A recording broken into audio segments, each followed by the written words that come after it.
Thanks for joining us today. At least 4 soldiers have died in clashes in the Lebanese city of Tripoli, where the army is battling Sunni militants. Civilians are also reported to be among the dead, with security forces using heavy weapons against the militants.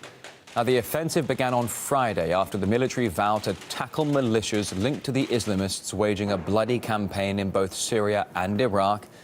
And after making massive gains there, thousands of Islamic State fighters and other jihadists are reportedly massing on the border right now with Lebanon near the city of Arsal.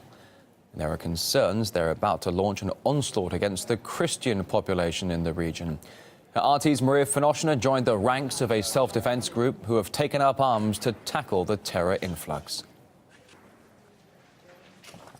Weapons, ammunition and water. This is all they will need. Every night, men from this small border village in northeastern Lebanon, fully armed, jump in their cars and patrol the area. With Syrian war next door, we have many troubles. Many suspicious people come here. We have to be on high alert. Now we're in the town of Kar, just 5 kilometers from the Syrian border.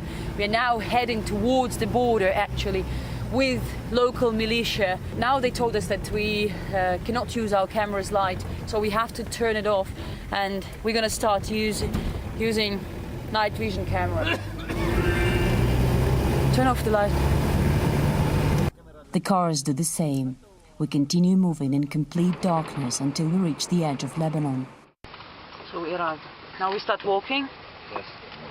They walk slowly, keeping a distance between one another. They say that so as not to lose all men at once if there is a surprise attack.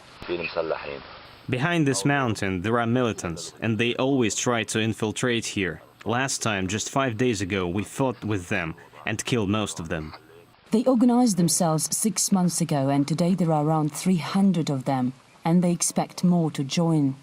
We now reached the border. Syria is literally meters away from us. We cannot go any further because it could be considered by people from the other side as illegal crossing, and they can start shooting at us. This is from where these guys expect a major threat. Their native village is behind them, and this is what they protect. They told me they have no intentions to cross the border and fight, but they won't allow anyone on the other side to do so either. We have to defend our land from terrorists, from ISIS and Nusra Front, and not to allow them to do what they did in Ma'alula. Ma'alula, the militia soldiers refer to, is a Christian village in Syria. A year ago, it was attacked by religious extremists and devastated. Residents of this predominantly Christian area in Lebanon have good reason to be afraid. Makhul, a 76-year-old truck driver, was kidnapped by Islamic State just outside his village. They blindfolded and handcuffed me and started shooting around me to the ground. The soil was jumping to my face. Who were these people? ISIS.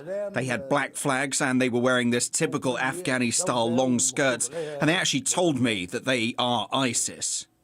He spent 23 days in captivity, a hard time for his family. His release cost them $30,000. Now they are reunited, but still afraid. Of course I'm afraid of them. Just seeing them makes you terrified. Sometimes I go to sleep and see them in my nightmares. They told me, we'll take your village and then others, all the way to Tripoli and make it part of Islamic State. Makhul believes that his kidnappers are the same people the US and other countries are bombing today in Iraq and Syria. But he sees a dark irony here. America at first supported them and strengthened them, and they gave them weapons and money. But by the very end, when they started to slaughter people, they started to target them. And while the international alliance mobilizes its combined forces against the jihadists, ordinary people living in this troubled border area in Lebanon do their best to protect their families from the outside threat. Maria Finoshna, RT, Kar, Ras Baalbek, Lebanese-Syrian border.